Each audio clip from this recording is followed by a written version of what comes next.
Hey, everyone, Ryan here. WrestleMania 40 has come and gone. What a weekend it was. It was just so much fun. So much thing happened this weekend with a lot of wrestling. Friday night, on Friday Night SmackDown, we had the big Andre the Giant battle. Bronson Reed won that. Congratulations to Bronson Reed for winning the Battle Rumble.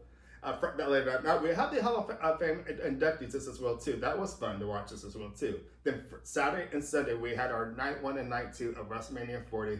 And of course, this thing has actually returned this year just as well too. So we had a lot in store for us this last weekend. So what I want to do is to get my afterthought of WrestleMania 40, what I actually thought of everything. Well, not everything. I'm not going to be covering every single matches, but there was some really cool matches I got to say to start off the show on night 1 when Rhea Ripley defended her belt against Becky Lynch. So we knew right away too. This as well too. We heard from the announcers Becky was 100% because she's just giving over her cold. But she performed really good to Rhea. I knew Becky would give Rhea a great fight, and sure enough, she did. But Rhea Ripley came on top and still retained her Women's Championship belt. So once again, Rhea has been champion for a full year now because Rhea had run her championship belt last year around this time. So we know it's been a year since Rhea Ripley has held that title. And going on next to, speaking of Rhea, let's talk about the Judgment Day just as well too. The Judgment Day had their undisputed tag team belts in the 6-man pack, which you knew this was going to be a big match. So many contenders just as well too. The thing I did not know was how the worlds were actually going to be and play with this. I didn't know both belts on Raw and SmackDown would be hanged up at the different, they weren't actually put together. They were separate, believe it or not.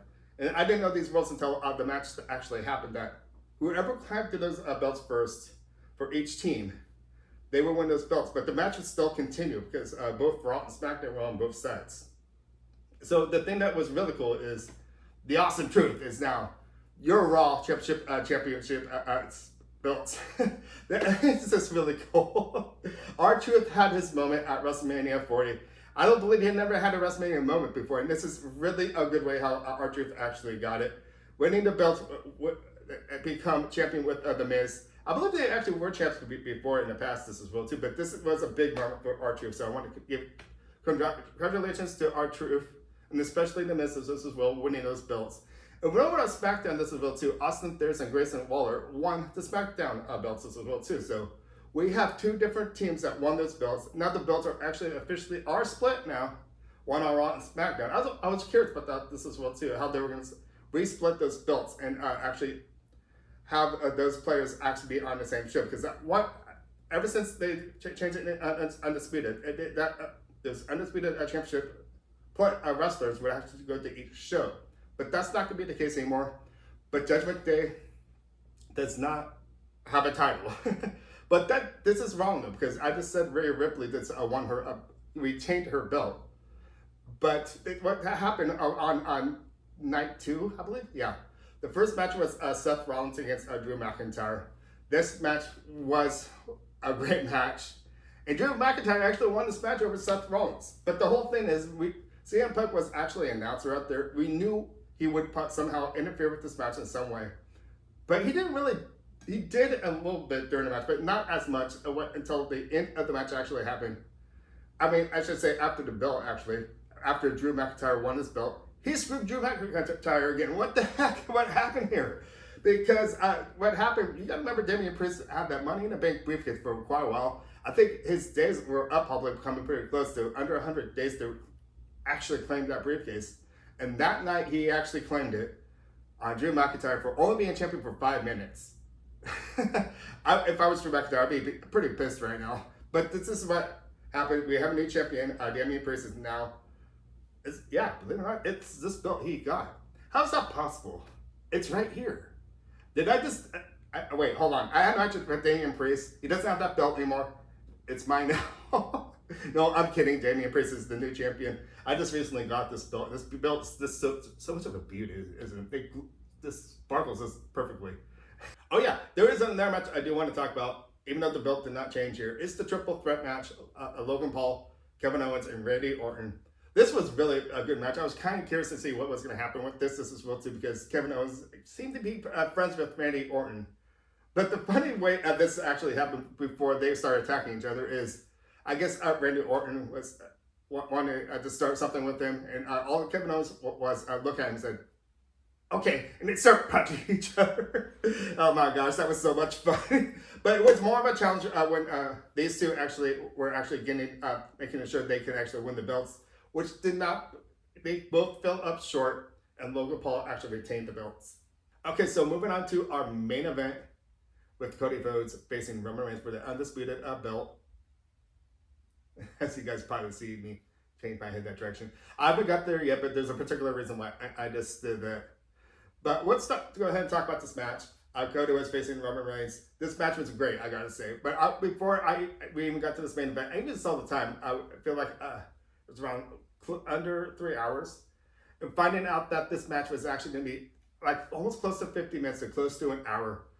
First, it was kind of slow. It kind of moved on really good.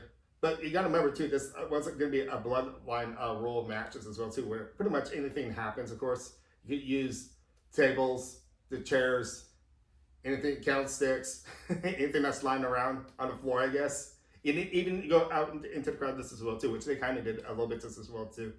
But the thing I really enjoyed how they actually did this. Night 2, I actually, or I should say night 1, I was actually thinking what's going to happen since both The Rock and Roman Reigns actually defeated both Seth Rollins and Cody.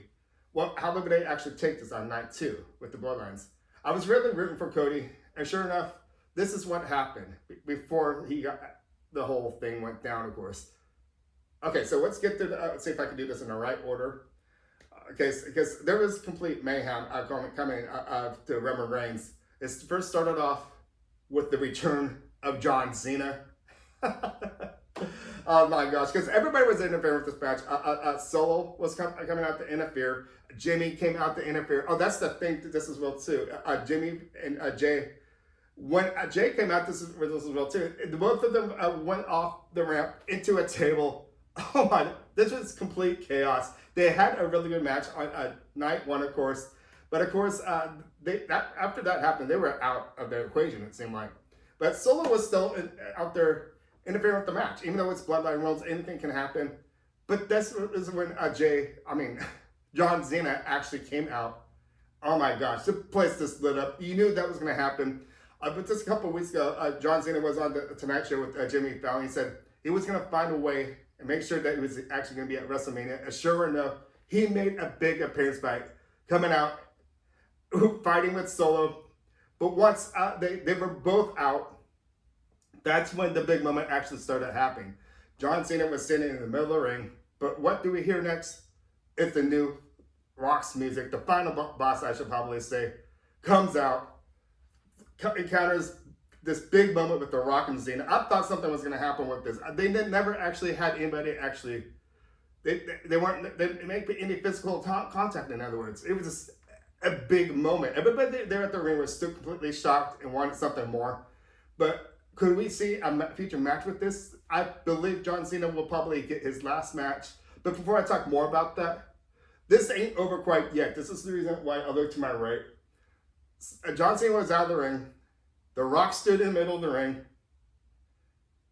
Yes, the lights went down. You start hearing the Undertaker's music. You hear that big dong, dong. Then you hear the whole thing.